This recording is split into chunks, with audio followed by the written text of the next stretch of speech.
জানেন তো, কিছু শহর আছে যেগুলো শুধু ইট কাঠ দিয়ে তৈরি হয় না, তাদের নিজেদেরও কিছু স্মৃতি থাকে, কিছু গোপন রহস্য থাকে।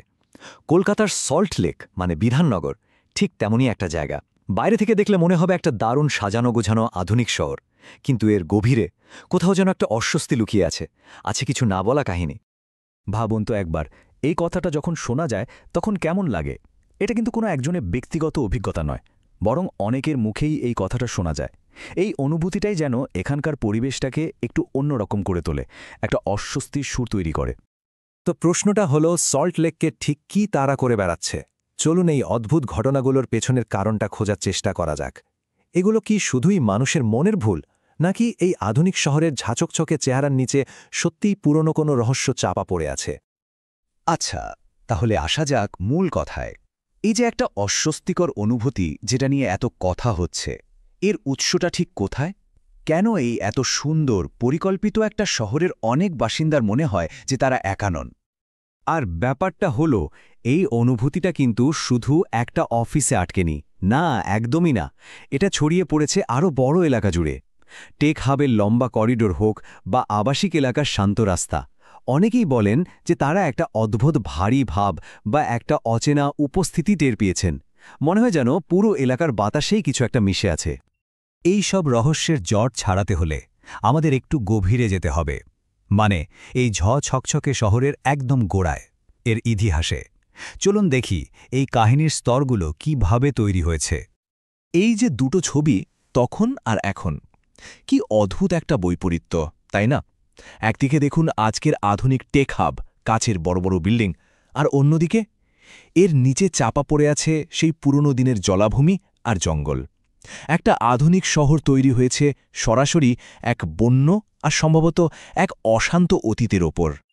তো চলুন এবার একটা নির্দিষ্ট ঘটনার মধ্যে ঢোকা যাক, এমন একটা ঘটনা যেখানে মনে হয় যেন পুরনো পৃথিবীটা নতুন পৃথিবীর উপর একটা ছায়া ফেলেছে। আমরা কথা বলছি উইপ্রোর অফিস বিল্ডিং নিয়ে, যেটা সেক্টর 5-এ।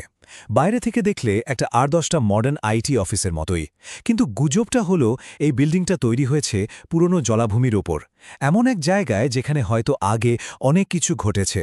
প্রযুক্তি আর লোককথার কি অদ্ভুত এক মিশ্রণ। আর পুরো বিল্ডিংটার মধ্যে একটা জায়গা যেন সব ভয়ের গল্পের কেন্দ্র, সেটা হলো ৩ তলা বা 3rd ফ্লোর।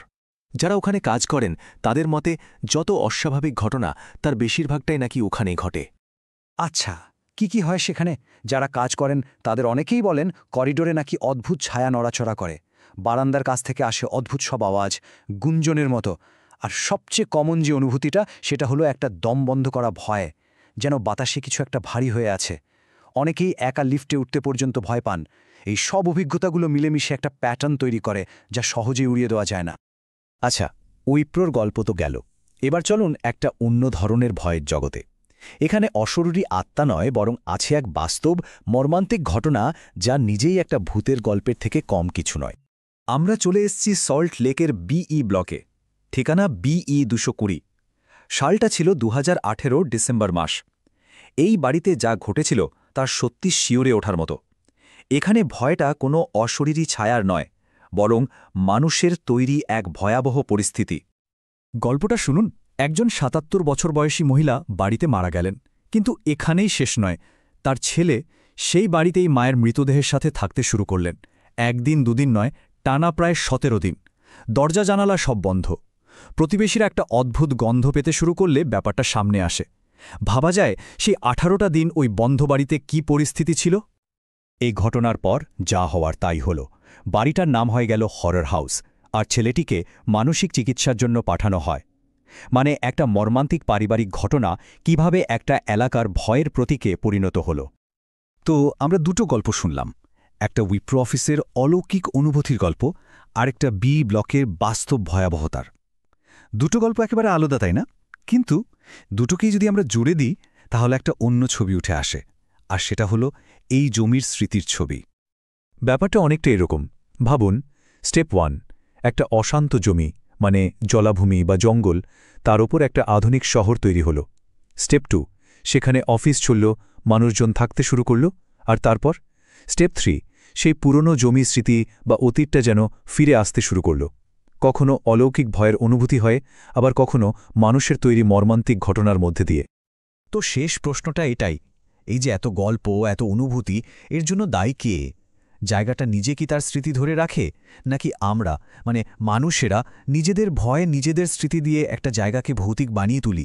সল্টলেকের ক্ষেত্রে উত্তরটা হয়তো এর মাঝামাঝি কোথাও লুকিয়ে আছে।